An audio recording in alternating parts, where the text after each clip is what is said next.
mediation and its relationship to integrated skills assessments, specifically in relation to EAP and how this can be of practical interest and application to you. So just without further ado, if I can get through to the slides here. Yeah, okay, so welcome. And I think I'd just like to give a brief overview of what we're going to do today. So I'd like to organize today's session very much as I think previous roadshows have been done. So we'll have a 10-minute break in the middle. And in part one, we'll discuss a little bit more around issues and approaches. And part two, we will see some practical applications of some of these issues.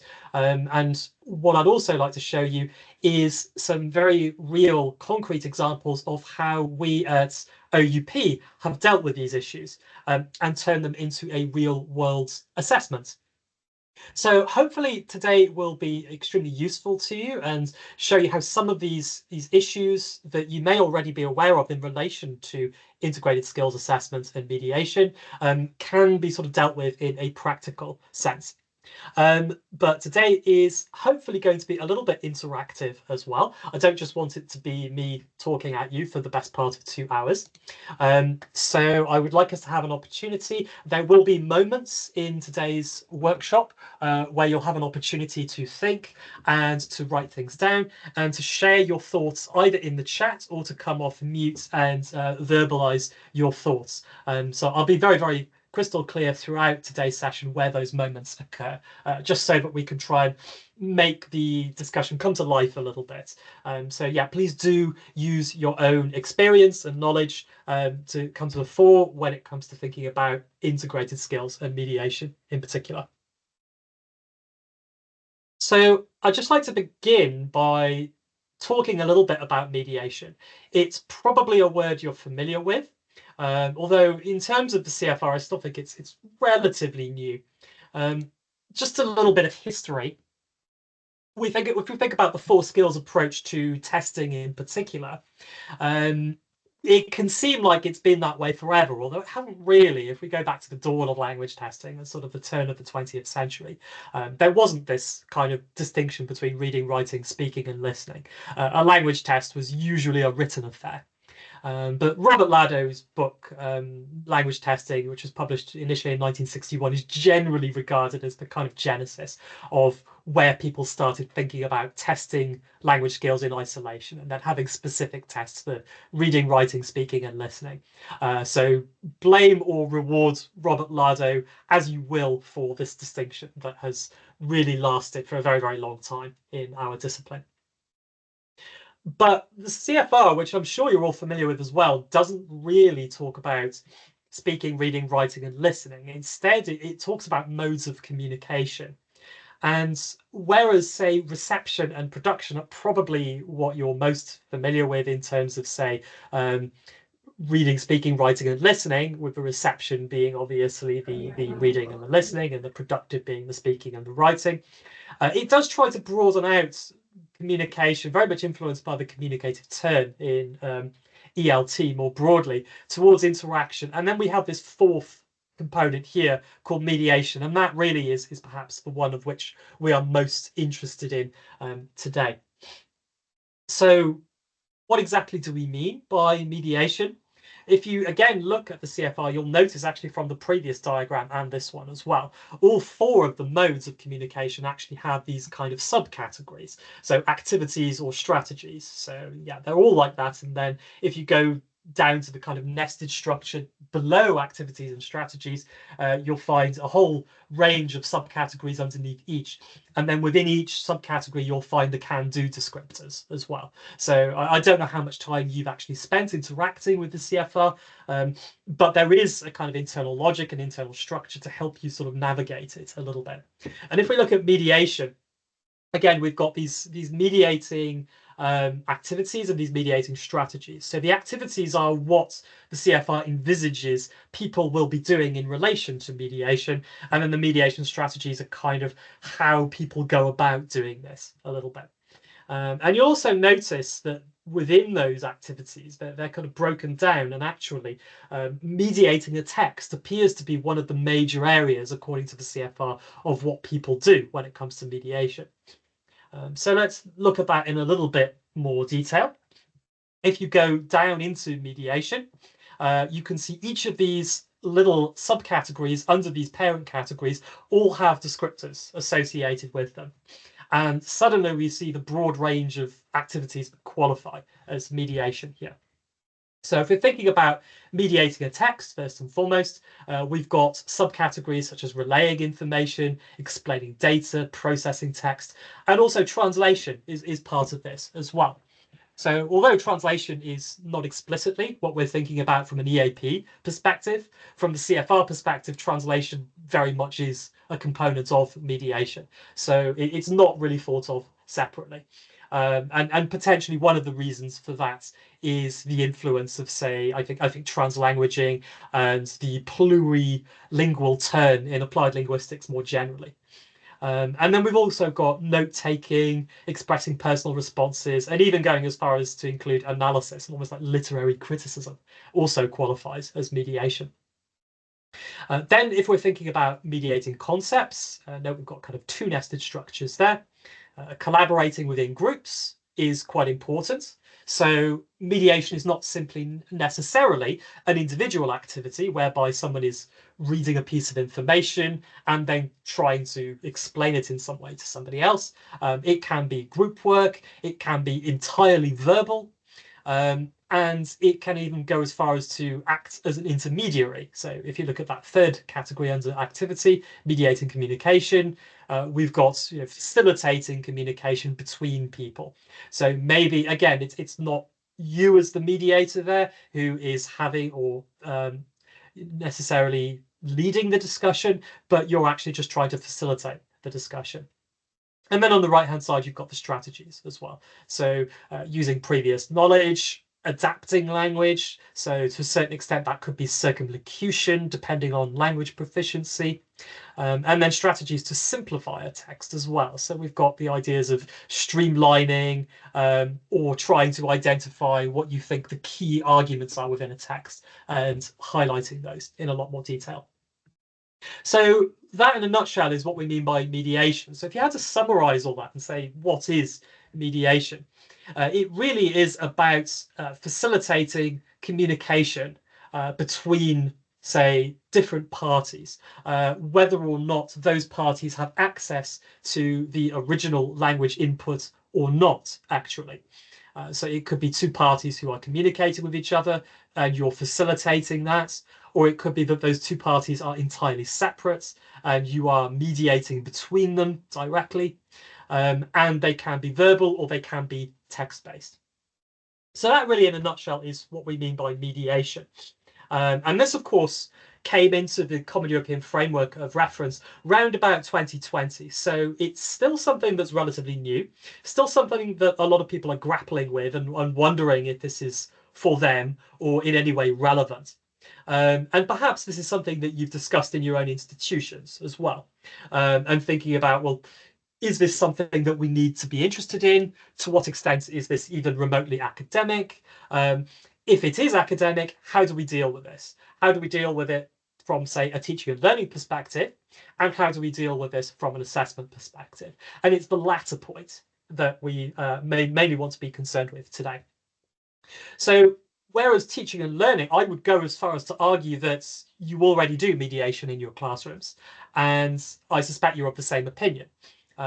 Any instance in which you have, say, prefaced, say, a reading activity with vocabulary and discussion. So, the old activity whereby you pick out some keywords from a text, you put them on the board, you get a little bit of group discussion going, the whole notion of activating schemata. It's not a new idea, but effectively you could argue that's a form of mediation. You could argue it's integrated skills because you're sort of using discussion, speaking to lead into a reading activity.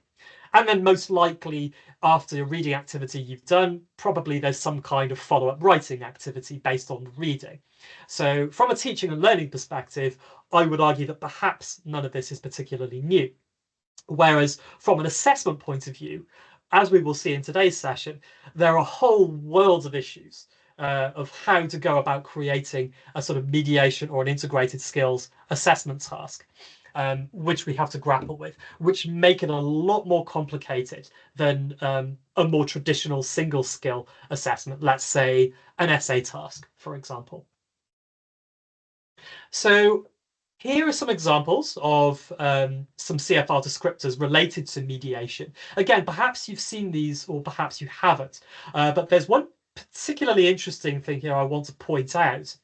Now, when we started looking at this in a lot more detail, or probably around 2020, actually, in a lot more detail, and we started analysing the CFR and looking at the content and thinking about mediation and assessment. We looked at a lot of these descriptors, and in particular the ones which contain references to language A and language B. So I don't know if you've seen these before or not. You may have done. But our initial understanding was that language A and language B descriptors specifically referred to the translation element of mediation. But we were very quickly disabused of this notion, actually. So when we dealt with or engaged with external experts and people who've worked with the CFR a long time, they told us quite emphatically that actually the language A and language B elements of these descriptors do not necessarily refer to named languages, whether they be English, Chinese, German, etc. They can actually refer to, from a mediation point of view, language artifacts as well. So input language versus output language. So it could be something as simple as simplifying a text or changing the register in some way, or showing awareness of the register and then modifying it. So they can be extracts of language from within the same named language, actually. So what that means is if you are engaging with mediation descriptors at any point in the future, be mindful about not leaving out these descriptors, because we almost made that mistake until we were sort of put right by a CFR expert. So just again to summarize what we've seen so far, really to exemplify and to summarize what we mean by mediation, it's very much about a language user extracting meaning from a situation, from a piece of speech, or from a language artifact such as a piece of text, transforming it in some way, and then communicating that transformed artifact themselves to a third party. So it does sit alongside translation in the Common European Framework. But whereas translation is perhaps more necessarily around named languages and translating from one to the other, mediation is not so much. It can be within a specific named language and can very much be about, say, transforming from speech to text, or from text to speech, or from speech to speech, or from text to text. So lots of different modes of communication. And what that also means is that the mediation mode of communication within the CFR, although it sits independently of reception, production, and interaction, very much exists at the interface of those modes of communication as well. So what that means from a practical point of view is if you are interested in mediation in the CFR, you cannot just take into account the mediation descriptors. You will necessarily need to look at the reception and production descriptors as well that directly relate to the mediation descriptors. So there immediately is one significant practical implication of attempting to create a mediation assessment that is related to the CFR, is you will suddenly find that you are dealing with 3 times the number of distractors and 3 times the amount of CFR related content than you would otherwise have done than if you were just interested, say, in a speaking or a writing test. So I think the first element of what I wanted to talk about today is the mandate. And from an assessment point of view, this really means, where does the requirement to assess come from? So I've been talking about assessment and mediation. The assumption underpinning my discussion so far is that assessing mediation is necessary and required by somebody. Actually, that might not be the case. I assume that you're all here today because you have some interest in assessing mediation in some way. but it may not be the case that anybody is actually explicitly asking you to do that or is specifically calling for you to do that. But that might not be the case. It might be the case that within your institution, somebody has spoken to you about this beforehand. So should we or should we not assess mediation in an EAP context is probably the most important question we should initially be asking ourselves. Who is asking for this? Is it academics? Is it test developers, people like me? Is it course tutors? That's an interesting one. So is it people at your institutions, not necessarily within your EAP departments, but say academics working in departments? Are they asking for something like this? Do students want something like this? Is it you guys? Are you asking for something like this? Is it university administrators? Is it politicians? It could be. Or is it the writers of the CFR themselves? Have they added this thing in and we're just, they're saying jump and we're saying how high exactly? Is it as simple as that? So why is this important? And if we do go as far as to include mediation in our assessments, what exactly are we improving or changing for the better? I would argue these are fundamental questions to think about when it comes to assessments. So even though I work in assessments, I'm very much not the person who will say to you, you should assess for the sake of assessing. Every assessment must have some form of justification. And then how would this improvement be demonstrated? So to be honest, I think this is the first point at which I would like some input from you guys and a little bit of feedback from you guys. So just take a couple of minutes, have a think about these questions, and you can be critical.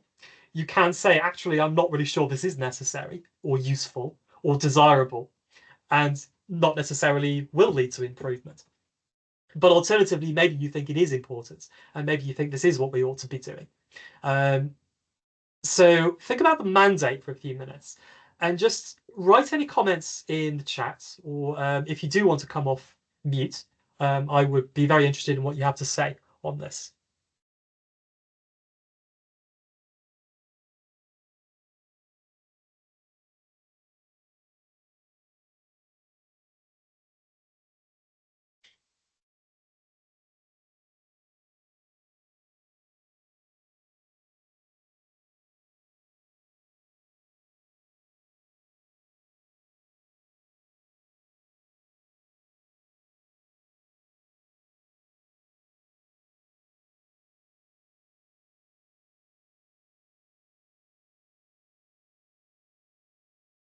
Okay, we've got one, well, I've got a couple of comments actually. First one to probably point out relates to translation. So students are already translating text, perhaps sometimes badly using translation tools. So this is a reality, yes. So translation, mediation, something that is already going on. Yeah, really quite interesting. I've seen students in lectures using two programs simultaneously, actually. That was one very interesting thing I saw recently, which was a kind of auto-transcribe function. So a student was listening to a lecture. They were using an auto-transcribe program on their computer to generate a text of what the lecturer was saying.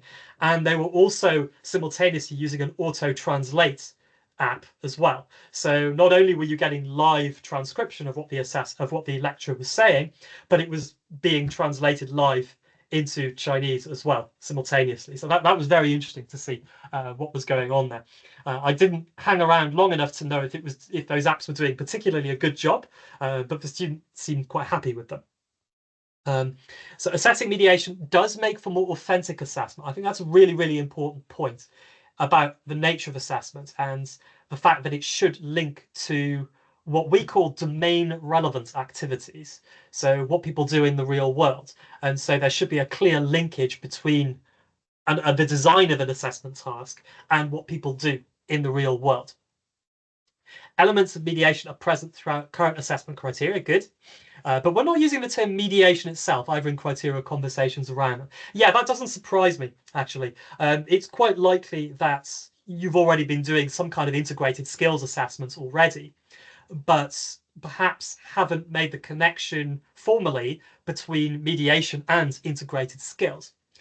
In which case, this presents an opportunity for you to do so, is just to reflect on your current practice and to think about the extent to which it actually meets the mediation descriptions within the CFR, perhaps that would be a worthwhile activity. So it would enable you to claim that you are actually getting at mediation within the CFR. I suspect that many of you are actually in that situation.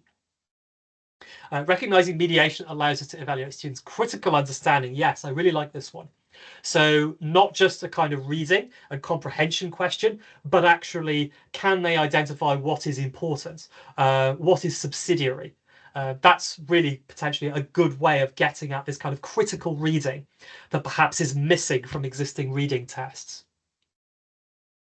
Yes, it's a good way of getting at assessment rather than assessing skills in isolation.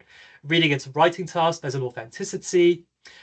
Developing shared understanding of what mediation practice is actually going on and what it looks like before and decide we can assess it. Yeah, that's really, really important. So what actually is going on? And we'll talk a little bit about that in a moment. Good. And yes, I think there is this a slight disconnect actually between higher stakes external assessments such as IELTS or I mean TOEFL have gone so far as to actually incorporate integrated skills, but IELTS still haven't. And so with higher stakes tests for students who are incoming to university, perhaps integrated skills are still generally less important than they are in EAP assessment more generally, because in EAP we're perhaps more interested in academic literacies, whereas for high stakes incoming assessments, the emphasis is more on English language proficiency in general before we've necessarily engaged the students in academic literacy activities.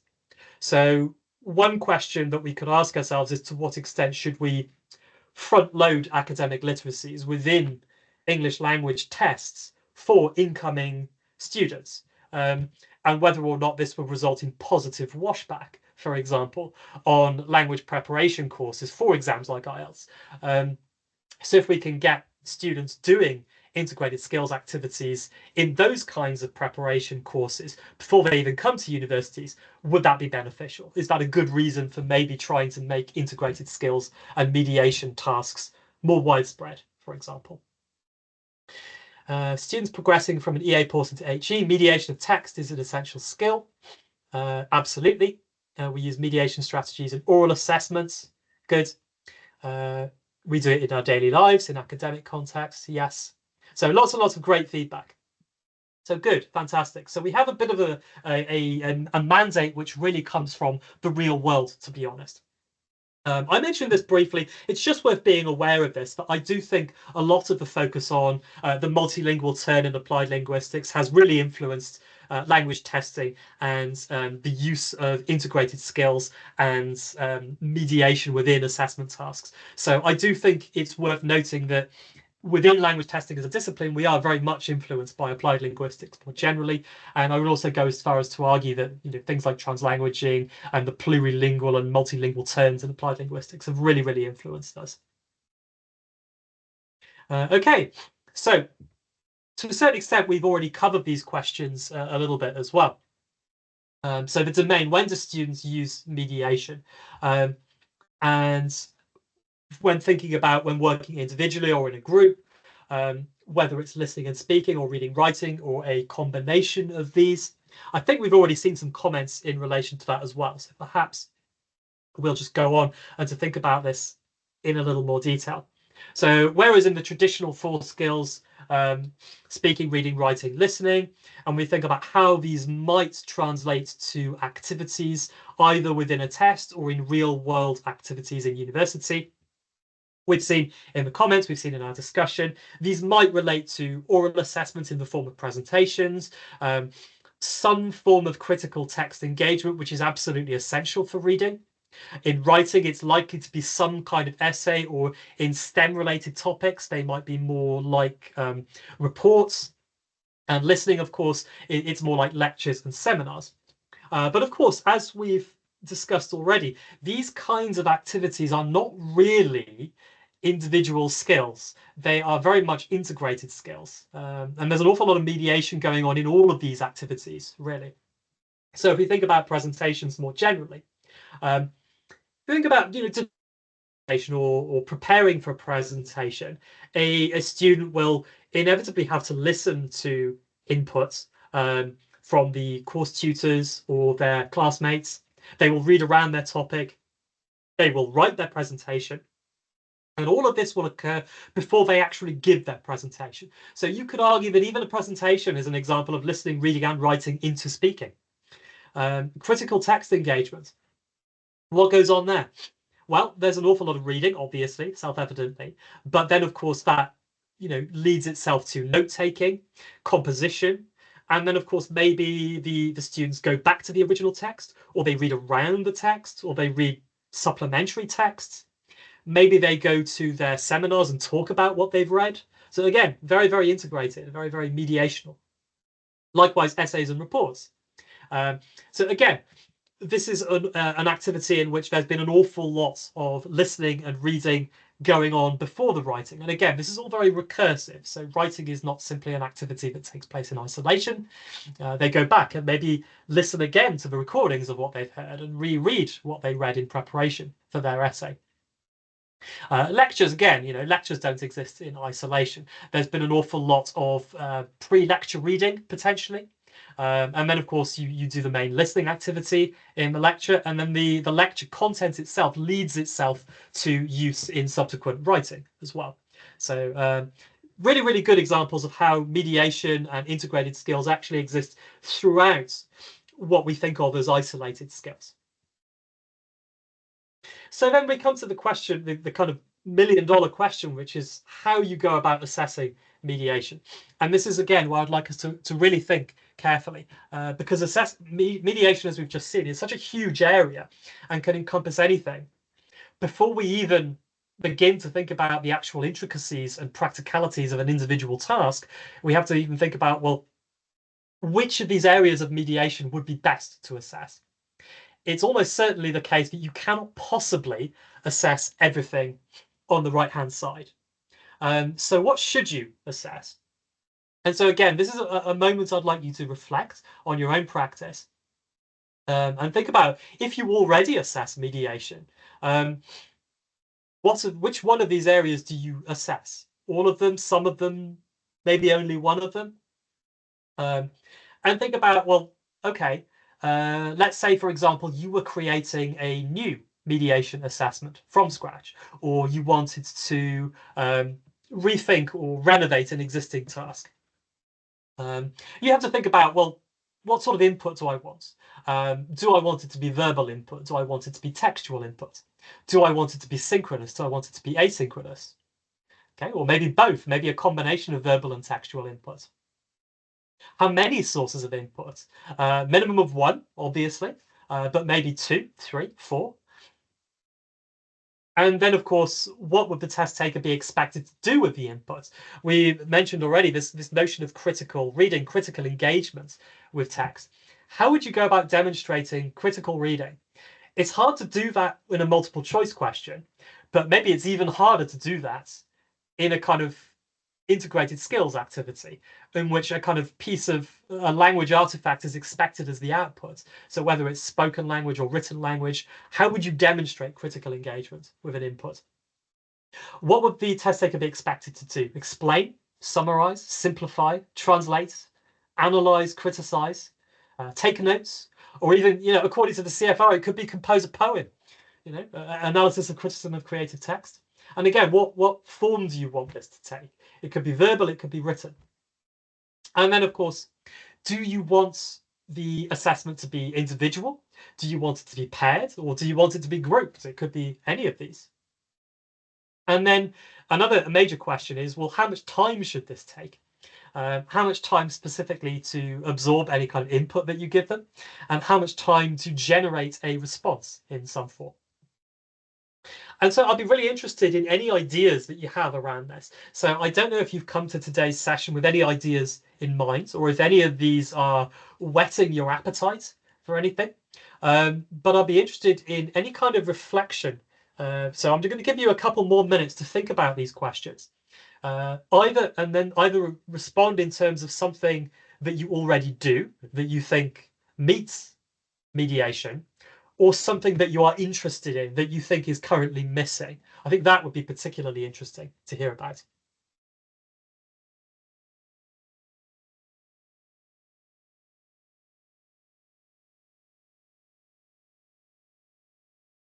I think Anastasios, you've got your hand up. Is that correct? If so, you can come off mute if you want to make a comment. Yeah. Thank you for this. Yeah, we're currently working on the development of an assessment that requires mediation. Mhm.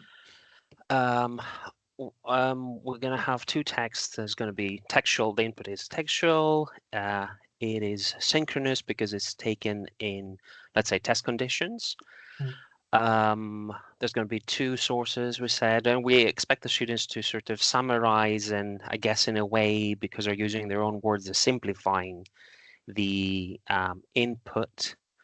And in terms of time, we sort of piloted 90 minutes for two texts.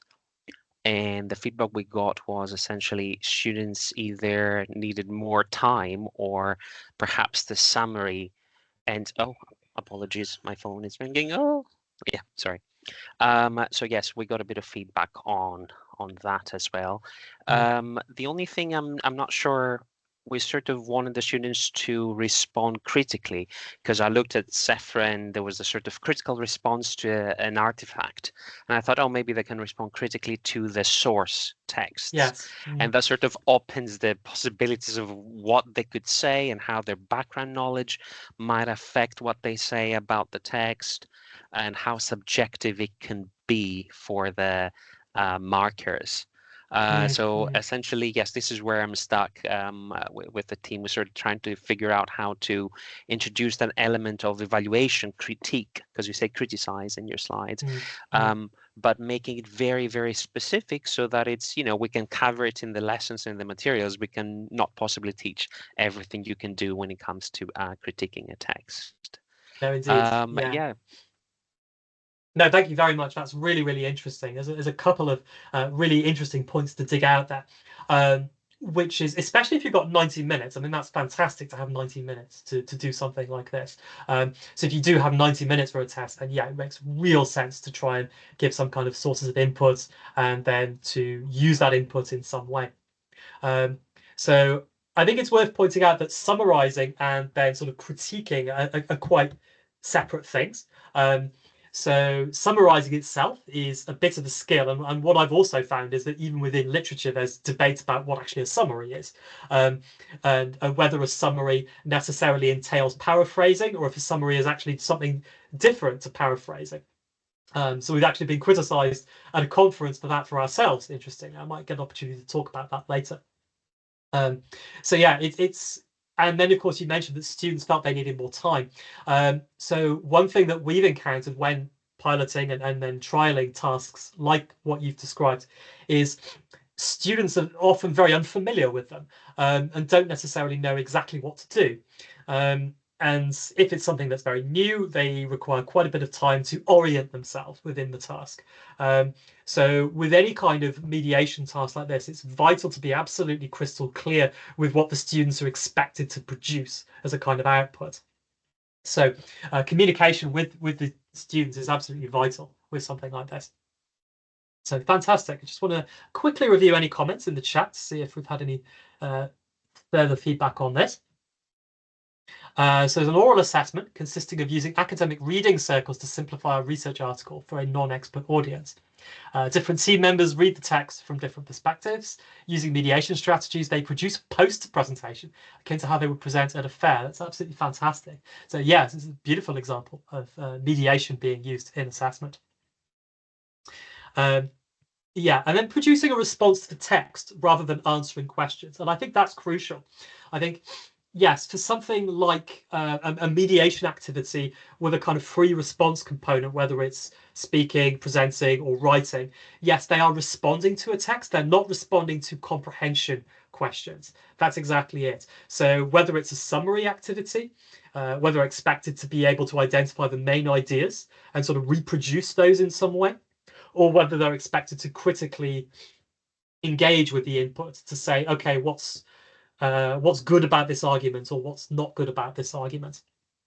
Yeah, and I think we'd all be really, really keen to see the assessment rubrics, and I think that's really, really crucial, is to say, okay, what does an assessment rubric? And we will spend quite a bit of time looking on that today. And then this is it. I think the other thing that I wanted to do before we go towards our break, our 10-minute break, is just to think about the problems that we might encounter actually. And I think we've already encountered a few of those a little bit already. So just to sort of whet your appetite for what we're going to talk about after the break, how should we go about assessing mediation from the point of view of a rubric? What should that rubric look like? So with a traditional spoken or written assessment, all of the elements of the rubric will be related to speaking or writing competencies. But within mediation, you've got this kind of secondary element of to what extent the test taker has effectively understood and used the input material that has been given to them versus, say, simply reproducing the input that has been given to them. To what extent do we reward original language versus the creative use of the input language, for example? That could be a slight tension that we come with here. And again, the extent to which the test takers have been critical with the input that has been given to them. Do we want them to be critical? Again, that's totally up to us. Or do we want to make a kind of pure assessment that is related to summary, in which case it's about the identification of the main ideas and differentiating main from subsidiary points, for example. Yeah, so the accurate representation of the original message, the contextualization. So these are all really, really crucial issues that we need to deal with. And then do we include those throughout a rubric, or do we try to create two separate rubrics? One that deals with the use of input, one that deals with the output. Or alternatively, try and combine the two so you have one rubric in which the use of the input is dealt with throughout, or is interwoven throughout the rubric as well. And there's a really good comment here from Imogen. I think we'll have a quick look at and read this, but I think really summarizes what we're talking about here. So we often underestimate how challenging it is to summarize, and even more so when it's a critical summary. And when we introduce an element of comparison as well, which ups the challenge even more. As you say, students then say they do not have enough time due perhaps to the cognitive load of the task. This goes back to what I meant earlier about thinking about more about what mediation actually looks like and feels like, what is achievable and what is manageable. Easy to agree that mediation is a good idea, but also to underestimate the challenge of implementing assessments. Yes, it is very, very challenging. So I think what we want to do now is just to have our 10-minute break. So we'll come back at 12:55. And then we'll just go straight through to 1:30 and really try and deal in these. Yeah, go ahead, Anna. Sorry, Nate. There is one person who's got her hand up. I think Oh, Zena. great. I don't know whether. Hang on a minute. Would you Oh, yes. Thank you. Hi, Zena. Yeah, please. Hi, hello. Thanks for this. Really getting my teeth into it. It's a very simple, I would say, question really compared to some of these other ideas we're discussing. I'm looking at the mediating a text strand, and I was comparing it to some of the tests and evaluations that we do with our students, mostly economics and management students. And there's one which says expressing a personal response to creative texts, which I was thinking, yes, that's kind of what we do when we ask our students to watch a video or an interview with various business people talking about various things, and then they have to choose a quotation from that video and explain why they chose that quotation, what it means to them, and what relevance it has to other points that we've been talking about. But why this word creative text? And I don't know, I just kind of, why the creative there? What is a creative question. text? Yeah, that's I'm not sure exactly. You'd probably have to ask the person who wrote those descriptors. But what I would always advise is to try and take a very, very broad understanding of what is meant in the CFR. So the extent to which creative necessarily entails literary is not necessarily an assumption we should make. Creative can be anything that involves the creation of something. So I would absolutely argue that anybody say an interview or somebody who's talking very generally about their topic, whether they work in economics or business, that is a creative text in some way. So it's perfectly acceptable, I would say, in your case, to be using those descriptors and claiming that your assessment tasks are relevant to that descriptor. By taking this kind of broad understanding of what is meant by creative. I think the writers and composers of the CFR just wanted people to understand that they were being as inclusive as possible of as many different subject areas as possible. So to incorporate the humanities and the more literary subject areas, in addition to the social sciences and the STEM harder science topic areas. So I think they're just trying to cover all bases. There is a bit of an element of this in the CFR sometimes, where they're a little bit worried that their descriptors are not sufficiently broad to encompass everything. So they kind of added descriptors to try and make sure they're covering all bases. So as a result, the descriptors are a little bit uneven in their specificity. You end up with some descriptors that feel very specific in what they're getting at, and some which are incredibly broad. So I suspect that's what's happened in this case as well. But I would always say be as broad as you possibly can in interpreting the descriptors, because I truly believe that's what the writers of the CFR intended, was to be used as broadly as possible. I hope that's helpful. I don't know if it is or not. Yeah. Okay, brilliant. All right, we'll come back in 12:55, about 5 minutes, just to give everyone an opportunity to have a quick drink and a comfort break. Right, fantastic.